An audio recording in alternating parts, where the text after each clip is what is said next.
Hi ladies, today we're going to talk about dating reveals who you really are, and here's how. How we're going to execute this today is I'm going to tell you a story about how dating has revealed who I am so you can kind of understand the concept through a story, and we'll see if this adds some value to your dating life. If you're wondering why listen to me, I'm Mike Goldstein, founder of Easy Dating Coach, best-selling author. I've been doing this over 11 years and have an 83% success rate of getting people into partnership. All right. So dating reveals who you are. I was looking back at all my dating history and I realized I constantly wanted financials to be about 50-50.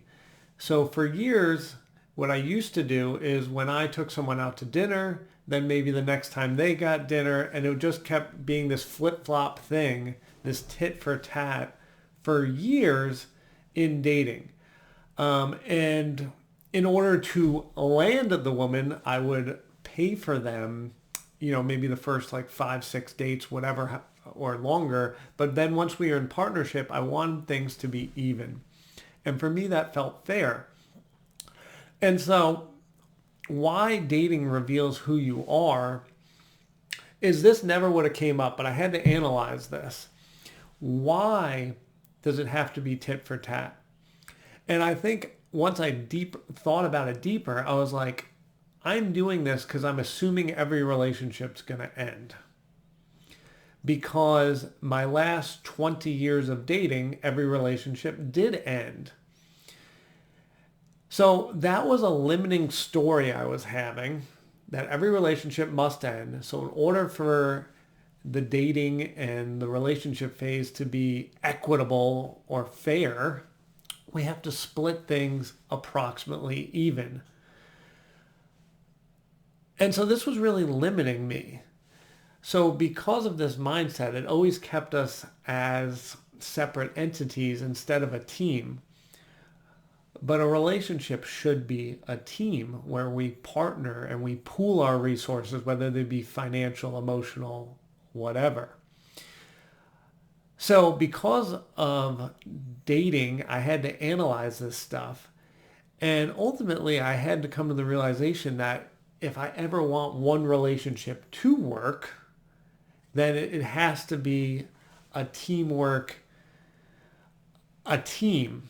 And I had to release these limiting stories of every relationship's going to end.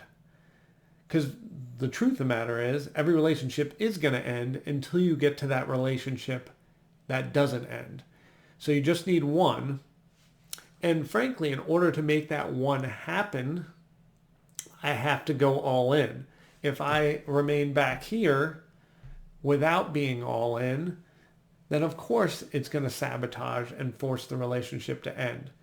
So I'm going to get exactly what I've been pushing for, which is I'm not that into this, so eventually it's going to come to an end. So why I love dating and relationships is you're never going to look at this stuff if you stay on the sideline like, I'm not going to date. Well, then you're never forced to look at anything.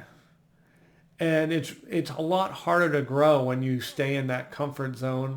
Once you've been single for a while and you're like, life's pretty good. And you're like, man, I'm a good person. And I'm sure you are. But you're not going to see, because when you get in that partnership, it kind of becomes a mirror and you're like, oh, these are the things that are causing some issues in the partnership, in the relationship. Let me look at them. Now that I'm aware of them, do I want to do anything with them? All right. Love all of you. We'll see you next video.